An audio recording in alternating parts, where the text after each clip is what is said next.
All right, here we go. Giocast 30. Thanks everyone who's been tuning in, listening, loving the comments or messages we're receiving on Instagram. Um, yeah, if you want to follow me on Instagram at Elemental Geo, we got a YouTube channel that we're starting up, Elemental Rhythm. You can check that out as well. Yeah, and today I'm just super grateful. Super grateful for my family. I took my son to the hockey game last night, which was fun after being in Costa Rica for a few years. We just had a blast. It was just so much fun to be there. It reminded me of myself growing up. So today we're going to continue the story of Rythmia, going to night two. So in the last episode, 29, if you haven't listened to it, check that out. Talked a bit about going into fear and that fear of uncertainty and fear of doing something wrong, maybe out of integrity, and not knowing what the consequences could be. And what I want to add to that I didn't add in the last email is the energetic consequences of doing something wrong. Because sometimes we do things that you know no one will know about in our life. I'm sure we've all made a decision that wasn't in full integrity. Maybe I don't know, or a white lie or something like that. But we got to remember that everything has cause and effect, and everything we do will come back somewhere or another. Always, always. And I've talked about this in podcasts before. Um, But when we have this program of this fear, sometimes we go to the airport and we're going through customs, and for some reason we're scared, like we're gonna get caught with something and we have nothing on us. Oh, well, they're gonna find this or that. And that probably comes from like childhood, being afraid of getting in trouble, or maybe a parent that's always kind of on our case, or a spouse that's always on our case.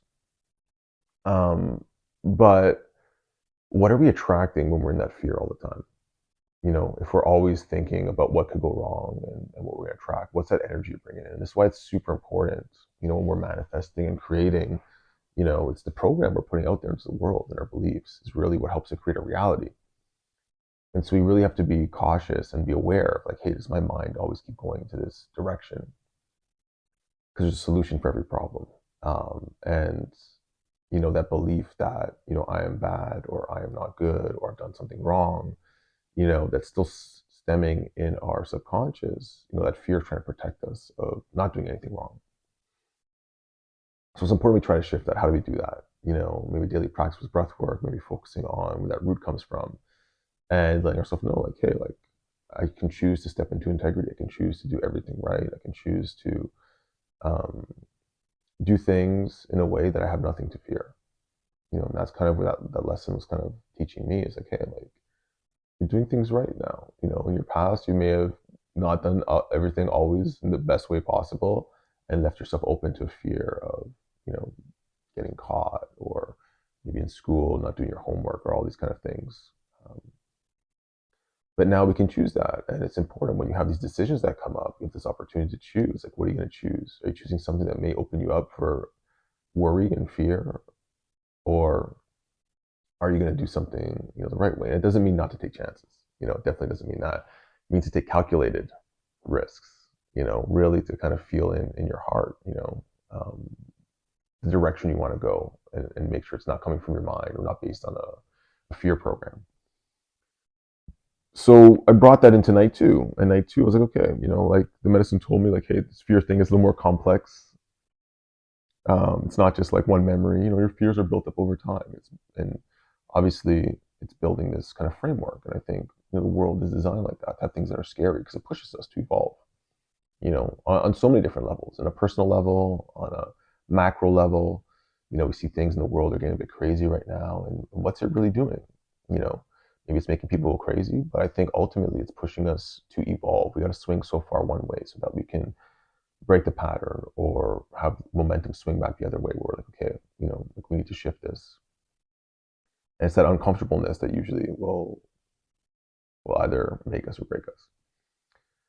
And so I was exploring fear a little bit deeper the next night. And Tuesday night Rythmia is usually the strongest medicine for me. It's my favorite night. And usually Chris is facilitating, and I just love the way he facilitates the ceremony, the music, the intention, the way it's held, the intensity. And so, I take 2 cups to start. I go back and lay down. I know, like, this medicine, like, just give it time. Don't take that extra cup before you really feel it. And they call for the second cup. And I'm just like waiting it out. I'm starting to feel a little bit. And I'm just really going into like feelings of fear in my body, like remembering, as a kid being afraid of the dark, or not wanting to be alone, wanting to sleep in my parents' room, and being afraid at school, not having an older brother, and just all these feelings of feeling unsafe. And then now, like, sometimes financial security, you feel unsafe, what would happen here or in the markets and all these things. It was really allowing me to like feel it in my body. And, in a previous time, a previous episode, when I had my arm kind of got paralyzed in ayahuasca ceremony, all of a sudden, like, it just kind of like froze. It felt like initially like I'd torn a tendon or something, but I realized afterwards I was just really dehydrated. And I started feeling dehydrated a bit again going into the ceremony. So I'm doing my best to like drink electrolytes and drink a lot of water. But as I'm going in, I'm starting to feel it. And the ayahuasca is like I'm feeling all this fear, and it's like telling me like just go take another half a cup. That's all you need. So I'm like, okay. So I go up, take another half a cup, come back, lay down. I'm waiting a while. I have a good purge, just feeling sick and nauseous, and then I'm laying there, and all of a sudden that thing happens to my arm again. And I'm like, oh man, again, like what is going on? How come this happens all the time? But this time it like really kind of like spasmed, and it felt like I got bit by something. And I see this flash of like a panther, this black panther, and I'm just whoa. I'm like, did I just get energetically bit by a panther? Because it was like really hurting. And I'm kind of there and just like trying to like connect with this panther, and I'm just like, what's going on? Like, what's the meaning of this? Is like just really in my mind trying to figure it out. I'm like, man, like this is just getting worse. I need some water, and like I have to choose here. Like you're not supposed to drink water with ayahuasca, but I'm like, okay, I'm just gonna drink water and see what happens because you can get like a lot more sick and purge a lot more. So I'm leaning there, can't really move this arm, grabbing electrolytes, putting them um into my water bottle, like just like pouring water, dripping on my face. Um, and this panther is there again, and uh, it tells me its name, and its name was Kuma, which was interesting because we're looking at creating a new company or rebranding into a new name called Kuma, and I wasn't crazy about it for the longest time, the name, and maybe I had just attachment to the old name Elemental, but anyways, the name Kuma, which is what they were proposing, now kind of made sense in a whole different way. And so as I'm communicating with this panther, it's showing me that it actually didn't bite me, but it actually got bit by a crocodile when it was very young. And how its like innocence got taken away when it was playing near the water. All of a sudden, out of nowhere, the crocodile is very kind of stealthy, and they only hunt when they need to. They wouldn't just attack for no reason. So it's like this kind of survival thing in the jungle. How everyone's there for survival. Everyone kind of respects each other, but you got to eat. You got to eat.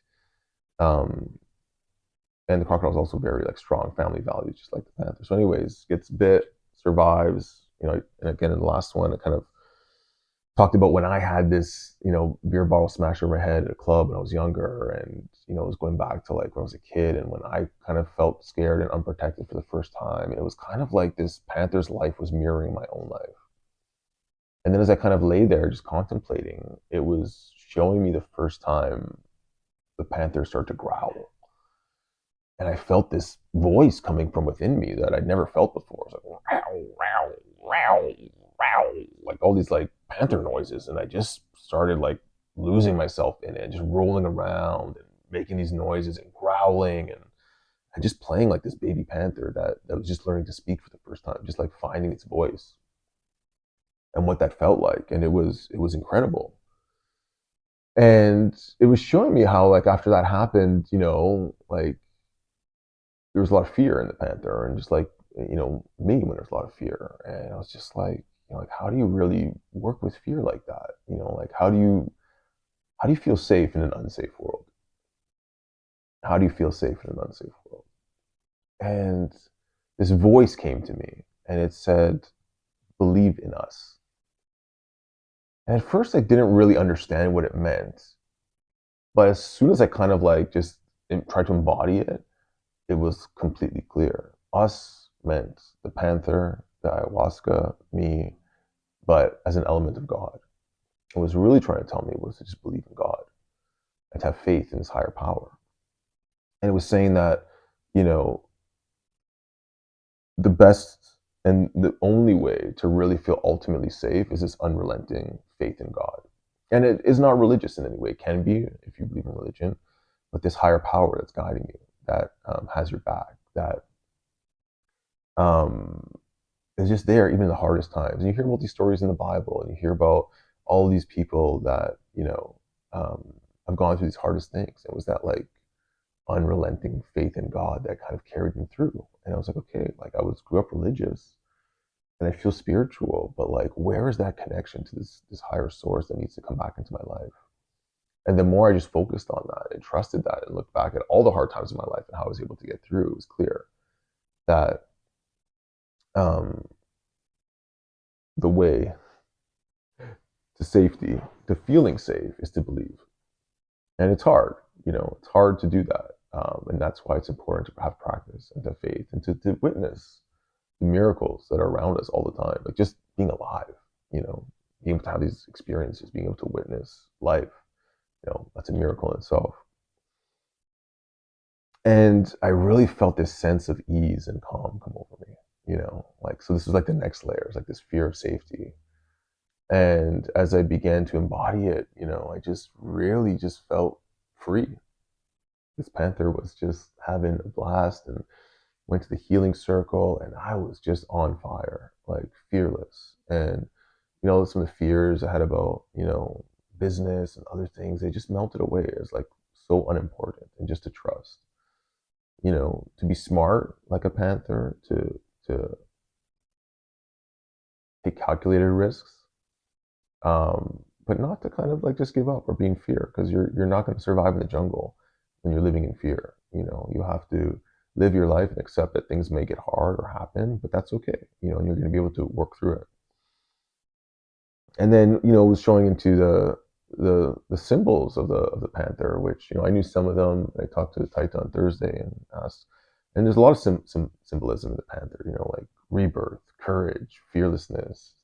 Like death and rebirth really is like being able to step into the darkness, and to have faith and to be reborn, to know your power, to find yourself, and all these things. Was okay, like this is what I need to focus on. Instead of focusing on the fear and things that could go wrong, just taking your power away. It's okay, like what is the potential?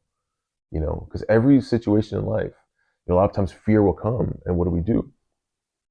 We amplify it. We think the probability of our worst case scenarios is like a 8, 9, or 10 out of 10, when in reality it's like a 1 or 2. But what about the other outcomes?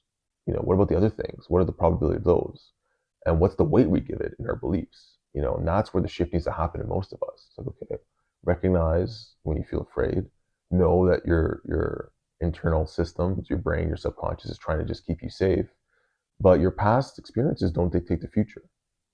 Your past experiences don't dictate the future, but they set a program in your mind to avoid you from going there.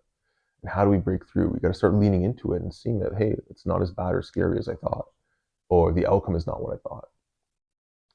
And the crocodile also had a lot of symbolism. They're the protectors of wisdom. One of a very ancient kind of animal in the jungle, and all over the world. And one of the things I saw online was it signifies a new beginning, of the term of renewal and growth. And I was like, oh man, that's exactly what I feel like I'm going through right now. Because every 4, 5, 6 years, I have this kind of like shake up, and then it's like, okay, like this is an opportunity for new growth, more growth. Like I felt like I was done, but we're never done. Life will always be magical in that way. It will always provide you opportunities to grow. And it's up to us if we want to stay stuck and attached to our current kind of comfort, or to lean in to see what comes next. Um, Also, the crocodile talks about taking time to like integrate changes in life, not to move too quick. Its eyes are on top of its head, to see forward, to have stealth, patience, and hunting only when necessary.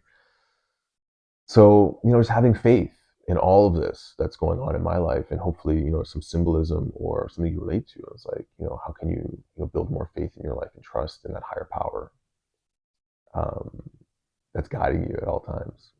And so I was like, oh man, I really love this panther. I love the whole concept. I love the name. And it's like, I should get a tattoo. And lo and behold, here we go, right here. I got that panther a long time ago. There was something that was in me that was kind of like speaking to me about it.